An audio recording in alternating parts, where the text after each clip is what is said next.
Welcome to the QualityPro Podcast. Today, we're breaking down a question many organizations ask. What's the real difference between a QMS and an ERP system? In basic terms, an ERP software manages operations, finance, inventory, production, and resources.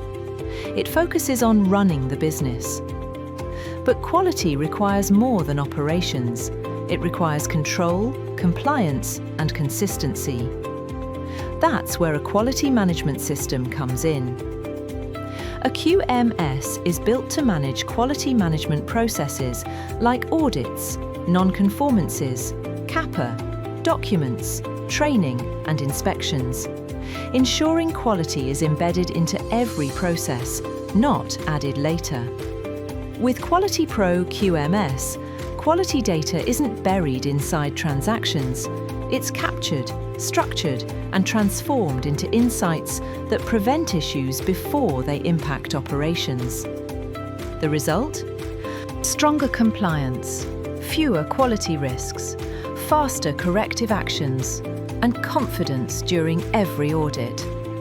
Remember, ERP helps you run your business. QMS helps you run it right. And with QualityPro, quality becomes a system, not a struggle. Thanks for tuning in. Stay compliant, stay confident with QualityPro QMS.